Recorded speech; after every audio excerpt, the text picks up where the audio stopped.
10 अगस्त 1947 सरदार वल्लभ भाई पटेल के बंगले अर्थात एक औरंगजेब रोड पर काफ़ी हलचल शुरू हो गई है। सरदार पटेल वैसे भी सुबह जल्दी सोकर उठते हैं, उनका दिन जल्द प्रारंभ होता है।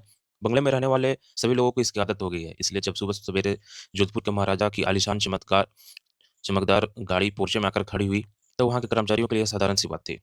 जोधपुर नरेश हनुमंत सिंह, ये कोई मामूली व्यक्ति नहीं थे। राजपूताना की सबसे बड़ी रियासत, जिसका इतिहास बहुत पीछे यानी सन 1250 तक जाता है। 25 लाख जनसंख्या वाली यह विशाल रियासत 36,000 स्क्वायर फील्ड में फैली हुई थी। पिछले कुछ दिनों से मोहम्मद अली जिन्ना इस रियासत को पाकिस्तान में विलीन करने के लिए भरसक प्रयास कर रहे हैं। वीके मेनन ने ये सारी जानकारी सरदार वल्लभ भाई पटेल को दे दी थी, इसलिए सरदार जी ने जोधपुर और नरेश हनुमंत सिंह को अपने घर आमंत्रित किया हुआ है। सरदार पटेल हनुमंत सिंह को साथ लेकर अपने विशाल और शानदार दीवान खाने में आए। आरंभिक औपचारिक बातचीत के बाद सरदार पटेल सीधे मूल विषय पर आए और उन्होंने कहा, मैंने सुना है लॉर्ड माउंटबेटन से आपकी भेंट हुई थी, क्या चर्चा हुई? हनुमंत सिंह, जी सरदार साहब, भेंट तो हुई, लेकिन कोई खास चर्चा नहीं हुई। सरदार पटेल, परंतु मैंने सुना है कि आपकी भेंट जिन्ना से भी हुई और आपने यह निर्णय लिया कि आपकी रियासत स्वतंत्र रहेगी। हनुमंत सिंह, झेपते हुए, हाँ, आपने एकदम सही सुना है। सरदार पटेल, यदि आपको स्वतंत्र रहना है तो रह सकते हैं, परंतु आपके इस निर्णय के बाद यदि जोधपुर रियासत में कोई विद्रोह हुआ, तो भारत सरकार से आपकी कोई सहायता नहीं मिलने वाली है।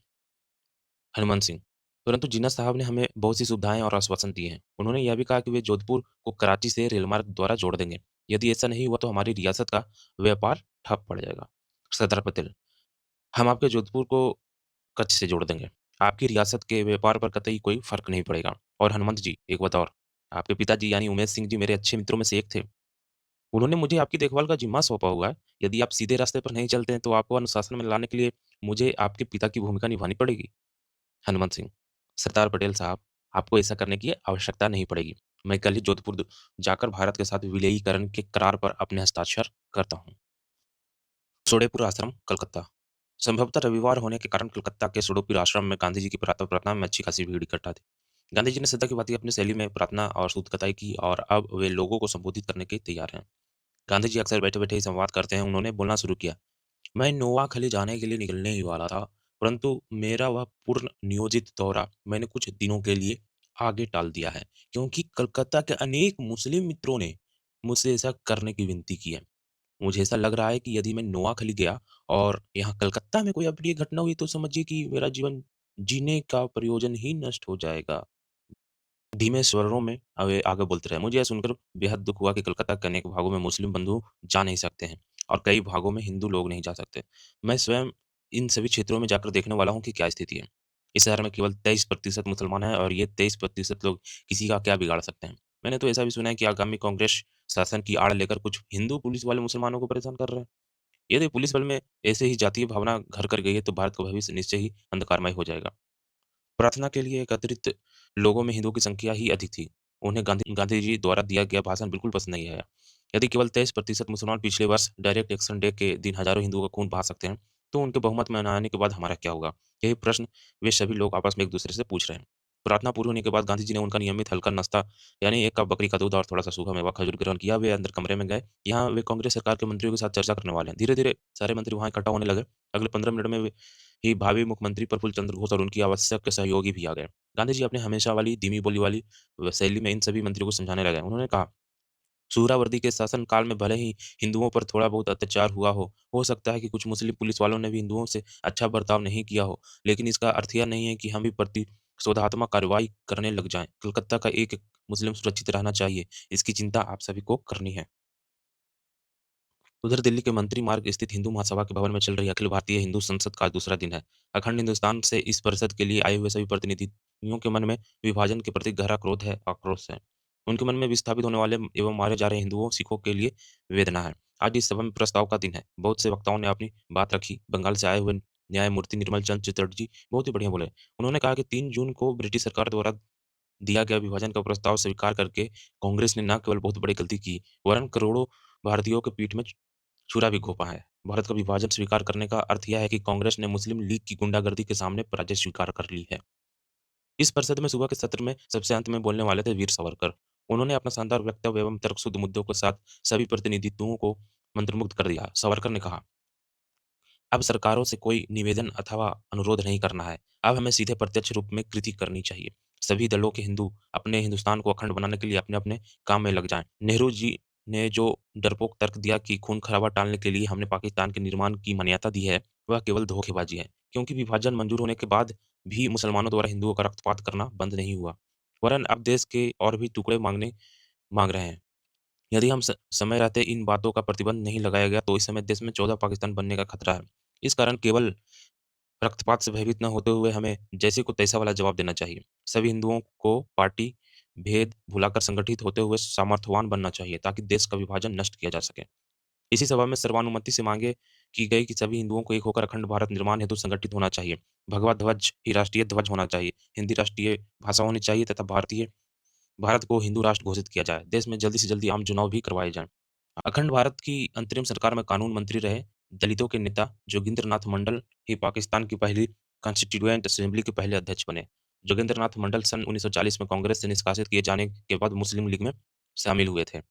बंगाल के सूरावर्दी मंत्रिमंडल में वे मंत्री भी थे। सन 1946 में हिंदुओं के खिलाफ बंगाल के खुफिया डायरेक्ट एक्शन डे की भीषण हिंसा के समय मंडल साहब पूरे बंगाल में प्रवास करते हुए दलितों को मुसलमानों के खिलाफ नहीं होने के लिए मनाते हैं। मुस्लिम लीग और जिन्ना ने जोगिंद्रनाथ मंडल के इस कार्य की सराहना की और उन्हें पुरस्कार स्वरूप असेंबली का अध्यक्ष बनाया। असेंबली की आज की कार्रवाई केवल 1 घंटा 10 मिनट चली। बाहर कोई खास भीड़ नहीं थी, न ही लोगों में कोई उत्साह दिखाई दिया। 17 यॉर्क रोड के अपने विशाल बंगले में नेहरू अपने सेक्रेटरी को एक पत्र का डिक्टेशन दे रहे हैं। प्रिय लॉर्ड माउंटबेटन, 9 अगस्त को आपके द्वारा लिखे गए उस पत्र हेतु आभार, जिसमें आपने अगले वर्ष से 15 अगस्त के दिन शासकीय इमारतों पर यूनियन जैक फहराने के संबंध में लिखा है। मुझे आपको यह बताते हुए हर्ष होता है कि आपके सुझाव के अनुसार अगले वर्ष से हम 15 अगस्त को तिरंगे के साथ यूनियन जैक भी फहराएँगे। आपका विश्वास पत्र, जवाहरलाल नेहरू। यानी जिस ध्वज को खत्म करके नीचे गिराने के लिए अनेक क्रांतिकारियों, अनेक सत्याग्रहियों ने गोलियाँ चलाई, अत्याचार सहे, वही यूनियन जैक स्वतंत्रता दिवस के साथ ही और 12 प्रमुख दिनों में भारत के सभी शासकीय इमारतों पर फहरने वाला है। लाहौर के बारूद-खाना नामक इलाके में मुसलमानों की गंभीर हलचल अत्यधिक जोश और उत्साह से जारी है। यह वही इलाका है जहां हिंदुओं और सिखों की दिन दहाड़े भी जाने की हिम्मत नहीं होती। इस इलाके में मियाँ परिवार का एक छत्र साम्राज्य है। लाहौर के प्रथम नागरिक मेयर का यह क्षेत्र है। इस क्षेत्र में नियमित रूप से एक भटियार खाना चलता रहता है। हिंदू सिख परिवारों को पाकिस्तान से भगाने और उनकी लड़कियां उठाने वाले मुस्लिम गुंडों के लिए यहाँ दिन भर खाने-पीने की व्यवस्था रहती है। आज मियाँ की हवेली में षड्यंत्र रचा जा रहा है। 14 अगस्त के बारे में। हिकमत से यह तय किया होता है कि 14 अगस्त के बाद लाहौर में एक भी हिंदू सिखों को नहीं रहने दिया जाएगा। यह योजना इसी संदर्भ में बनी जा रही है। अब केवल अगले 4 दिन में ही अखंड रहने वाले इस भारत में शाम की विभिन्न छटाएँ देखने को मिल रही हैं। में अलवर, हापुड़, लालपुर, अमृतसर जैसे शहरों से भयंकर दंगों की खबरें लगातार आती जा रही है। अनेक हिंदुओं के मकानों पर लगाए हुए कपड़े के गोले फेंके जा रहे हैं। अनेक हिंदू बस्तियों में व्यापारियों की दुकानें लूटकर उन्हें खाली कर दिया गया है। लाहौर एक वरिष्ठ सरकारी अधिकारी की पंजाब की राजधानी में एक भरी पूरी बस्ती के बीचों-बीच 10 अगस्त की शाम को हत्या और लूटपाट कर दी गई, लेकिन इसका कोई हल नहीं हुआ। जिस शाम लाहौर में वीरवान रक्त के तालाब में डूबे तड़प रहे थे, वे मुस्लिम गुंडे उनकी पत्नी के साथ उनकी संपत्ति लूट रहे थे। ठीक उसी समय 800 मील दूर कराची में पाकिस्तान के आगामी वज़ीर-ए-आज़म लियाकत अली का वक्तव्य अखबारों के कार्यालयों में पहुँच चुका था। लियाकत अली ने अपने प्रेस नोट में लिखा था, "हम बारंबार आश्वासन देते हैं कि पाकिस्तान में गैर मुस्लिमों को न केवल संरक्षण दिया जाएगा, बल्कि उन्हें कायदे-कानून के अनुसार पूरे अधिकार भी प्रदान किए जाएँगे। हिंदू यहाँ पूरी तरह सुरक्षित रहेंगे, लेकिन दुर्भाग्य से हिंदुस्तान के बहुसंख्यक हिंदू लोग इस प्रकार से नहीं सोच रहे हैं।" लियाकत अली ने आगे लिखा, "भारत के विविध प्रांतों से जो खबरें आ रही हैं, खासकर पूर्वी पंजाब, पश्चिमी बंगाल और संयुक्त प्रांत से, उसके अनुसार हमारे मुस्लिम बंधुओं पर बहुसंख्यक हिंदू जबरदस्त अत्याचार कर रहे हैं। कांग्रेस पार्टी के अध्यक्ष स्वयं ही सिंध प्रांत के अपने दौरे में यहाँ के हिंदुओं को हमारे खिलाफ भड़का रहे हैं। विभिन्न प्रेस रिपोर्ट के जरिए मेरी जानकारी में आया कि कृपलानी ने यह धमकी दी है कि सिंध प्रांत के हिंदू कानून अपने हाथों में लेंगे और जो घटनाएं बिहार में हुई वैसे ही सिंध में दोहराई जाएंगी। लाहौर का संघ कार्यालय वैसे तो छोटा सा है, परंतु आज कार्यकर्ताओं स्वयंसेवकों की भीड़ से भरा हुआ है। रविवार 10 अगस्त की रात को 10 बजे भी इस कार्यालय में खासी चहल-पहल है। स्वयंसेवकों के चेहरे से साफ दिखाई दे रहा है कि वे तनावग्रस्त हैं। लाहौर के हिंदू और सिखों की सुरक्षित रूप से भारत की तरफ वाले पंजाब में कैसे पहुँचाया जाए, इसकी चिंता सभी के मन में है। कार्यालय के बाहर संघ के संस्थापक डॉक्टर हेडगेवार की अर्ध प्रतिमा लगी हुई है। आज के मकान से आने वाली बल्ब की पीली रोशनी मूर्ति पर पड़ने से वह चेहरा चमक रहा है। डॉक्टर हेडगेवार की देश में यह पहली मूर्ति है, लेकिन यह मूर्ति गवाह है कि पंजाब प्रांत के स्वयंसेवकों ने पिछले दिनों हिंदू सिखों को बचाने के लिए किस प्रकार अदम्य साहस, धैर्य, पुरुषार्थ एवं जिजीविषा का परिचय दिया है।